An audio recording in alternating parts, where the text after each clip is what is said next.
గురువుగారు మరి హ్మ్. చాలా మంది వ్యాపారస్తులు వాళ్ళ వ్యాపారం అభివృద్ధి చెందాలి అని చెప్పేసి కూడా ఎంతో కష్టపడుతూ ఉంటారు. మా వ్యాపారం అభివృద్ధి చెందాలంటే ఏం చేయాలి అని అడుగుతున్నారు. వాళ్ళకి మీరు చెప్పే రెమెడీస్ ఏంటంటారు? ఖచ్చితంగా అయితే వాళ్ళు వ్యాపారం చేయాలి. ఓకే.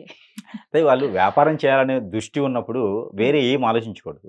హ్మ్. మొండి పట్టుదలతో వ్యాపారం ఎలా ఉందా? హ్మ్. జనం కోసమా? జనం రావట్లేదా? అనేది కాదు. హ్మ్. దాని మీద కూర్చోవాలి.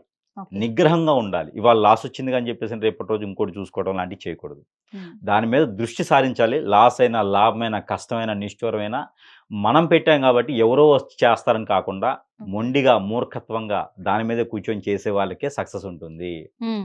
లక్ష్మీదేవి కూడా కష్టపడే వాళ్ళకి మాత్రమే ఇస్తుంది. ఓకే. అందుకని వ్యాపార నిమిత్తంగా వారు చూసుకునే దానికి రోడ్డు సూలు ఉన్నటువంటి షాపులు, హ్మ్. వారికి ఆ పేరు మీద సరిపడనటువంటి షాపులు హ్మ్. తీసుకోకూడదు. ఓకే. అలానే మనకి ఇంత అవుతుంది బిజినెస్ అని ఎదుటోరికి చెప్పకూడదు. ఓకే. ఈరోజు ఇంత అయిందండి వ్యాపారం అని గొప్పలకి పోయేసి ఎదుటి వాళ్ళకి చెప్పకూడదు. హ్మ్. ఒక వ్యక్తిని ఎవరైనా కస్టమర్ వస్తే వాళ్ళని ఫ్రెండ్‌గా భావించి పక్కన మన చైర్‌లో ఏదైతే సింహాసనం మనం ఏసి కూర్చుంటామో, ఆ చైర్‌లో వేరే వాళ్ళని ఎవరిని కూర్చోబెట్టకూడదు. ఓకే. కౌంటర్ దగ్గర వేరే ఎవరిని కూర్చోబెట్టకూడదు. ఓకే. భార్య అయినా, కొడుకైనా, కూతురైనా, చెల్లైనా, తల్లైనా, తండ్రైనా ఎవ్వరైనా సరే ఎక్కువ హ్మ్. సేపు కూర్చోబెట్టకూడదు ఓకే. కౌంటర్ దగ్గర. సో, ఇలాంటివి పాటించుకోవాలి మామూలుగా అయితే. లేదు ప్రతి 3 మాసాలకొకసారి హ్మ్. లేదా ప్రతి సంవత్సరానికి ఒకసారైనా సరే హ్మ్. షాపులో హ్మ్. కొన్ని వ్రతాలు ఏదైనా శ్రీ వెంకటేశ్వర స్వామి వారి వ్రతం కానీ, హ్మ్. లేదు అంటే గనక సత్యనారాయణ స్వామి వారి వ్రతం కానీ, హ్మ్. గాయత్రి మంత్రం కానీ, లలిత సహస్రనామం, హ్మ్. సాయిబాబా వారి హారతలు, హ్మ్. ఇలా కులంతో, మతంతో సంబంధం లేకుండా ఉండాలంటే జీడి గింజలు, పటిక, కొబ్బరికాయ, గుమ్మడికాయ ఇలాగ తీసేయాలి. కట్టడం కాదు. ఓకే. దిష్టి తీసేయాలి. అది కూడా నైట్ షాప్ క్లోజ్ చేసేటప్పుడు దిష్టి తీసేయాలి. ఇక షాప్ షట్టర్ వేసిన తర్వాత పచ్చకర్పూరం దొరుకుతది. మద్దు హ్మ్. కర్పూరం, పచ్చకర్పూరం. అవును. షాప్ ముందు పెట్టేసి ఎంత ఒక కిలో కాదు జస్ట్ ఒక 100 గ్రాములు, 20 గ్రాములు సుమారుగా అయినా సరిపోతుంది. హ్మ్. షాప్ ముందు వెలిగించడం. ఇవి కూడా పని వాళ్ళు చేయటం.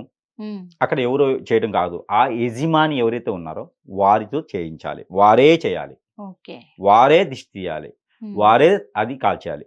అన్నిటికన్నా ముఖ్య విషయం షాపులో వ్యాపార నిమిత్తంగా బాగుపడకపోవడానికి, హ్మ్. వ్యాపారం సరిగా రాకపోవడానికి కారణం ఒకటి. హ్మ్. ఏంటి ఇది గురుగారు? మతంతో సంబంధం లేదు. ఆ! దేనితో సంబంధం లేదు. ఆ! ఏంటి అంటే షాపుకి కట్టేటువంటి దిష్టికి కట్టేటువంటి నిమ్మకాయలు ఓకే. రోడ్డు మీద పడేయటం. ఓకే. రోడ్డు మీద పడేయటం ద్వారా వారికుండే దిష్టి ఎదుటివారికి పోతుంది. అందరితో రోడ్డు మీదకెళ్ళిపోతుంది. మళ్ళీ నా షాప్ బ్రహ్మాండంగా సాగిద్దనుకుంటారు. హ్మ్. కానీ యెస్. ఆ నెగటివిటీ ఆ నిమ్మకాయల్లో ఉండిద్ది గదా! అవును. ఆ నిమ్మకాయలు ఎక్కడేస్తారది? రోడ్డు మధ్యలో ఏస్తారు. హ్మ్. రోడ్డు మధ్యలో ఎయగానే ఇప్పుడు మీరొకటి గుర్తుపెట్టుకోండి.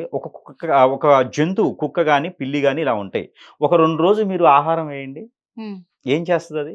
ఒక 2 మన రోజులు ఇలా నెమిరుతూ ఉంటే కుక్కనేనా, అవును. అది ఏం చేస్తది మనకు అవును. అలవాటయితది. మనకలవాటయిపోద్ది. మనకు అలవాటయిద్ది. అవును. అలానే మన షాపులో ఉన్న నెగెటివ్ పోయేందుకు నిమ్మకాయలు కడతావు. అవును. ఓకేనా? నిమ్మకాయలు, బొగ్గు, అవును.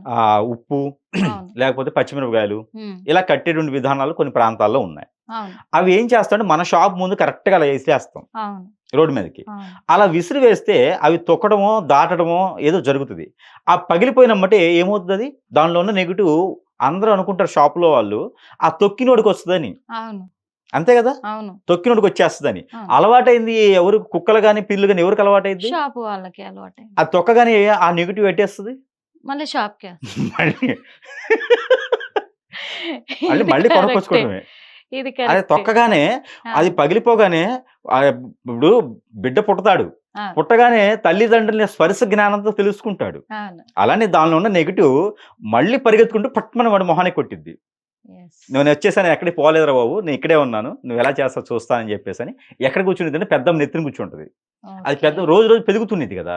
భుజాల మీద బరువు చేస్తది. నెత్తిన కూర్చునిద్ది. "వద్దురా బాబు వ్యాపారం నువ్వు వెళ్ళిపా బయటికి పా. బయటికి పోయి ఫ్రెండ్స్‌తో కలిసి మందు తాగు, సిగరెట్ తాగు, లేతే అక్కడికెళ్ళిపో. నువ్వు వద్దు వ్యాపారం చేయి మాకు. బెట్టింగ్‌లు పెట్టు. అవును. లాస్ అవ్వు.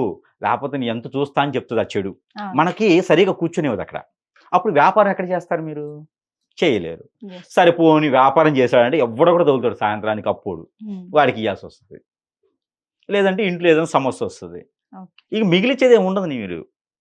అయితే ఆ దిష్టి తీసినవి రోడ్డు మీద పడేయడం అనేది చాలా తప్పు. ఆ! ప్రతి ఒక్కరు చేసేది ఏందంటే అసలు ఎందుకు చేస్తారో నాకు ఇప్పటివరకు అర్థం కాదు. అది.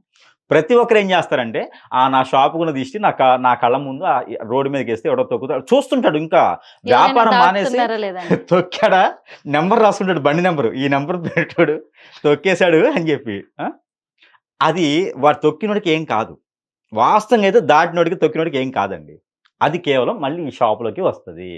దాని ద్వారా వ్యాపార నష్టాలు జరుగుతాయి. ఇంకో విషయం, అక్కడ నెగటివిటీ అనేది నిమ్మకాయల్లో ఉంటుంది గదా! అవును. అది వచ్చేటప్పుడు వాళ్ళ ఫ్రెండ్స్‌ని తెచ్చుకునిద్ది. ఇవాళ ఒకటే ఉంటది. రేపొద్దున పగిలినప్పుడు రెండో ఫ్రెండ్ వస్తాడు. ఇంకా దీనస్థితికెళ్ళిపోతూ ఉంటారు. యెస్. ఇంకోటుంది, పక్క షాపోడు కూడా అలానే చేస్తాడు గదా! వీళ్ళకొచ్చే డౌట్ ఇలే. అవును. మనం ఏం చేస్తున్నాం తప్పనేది పట్టించుకోరెవరు. హ్మ్. పక్క షాపోడు చేస్తున్నారు కదా! మరి వాడికెందుకు రావట్లేదు బిజినెస్, వాడికి బాగుంది గదా! అంటారు. వాడి దరిద్రం బాలేదు. వాడికి ఒకేసారి పడిద్ది పిడి. హ్మ్. నీకు రోజు రోజు పడుతుంది. రోజు రూ. 100 లెక్క నీకు పోతుంది. ఒకేసారి రూ. 10,000 వానికి పోతాయి. హ్మ్. ఇద్దరికి ఒకటే అయితది.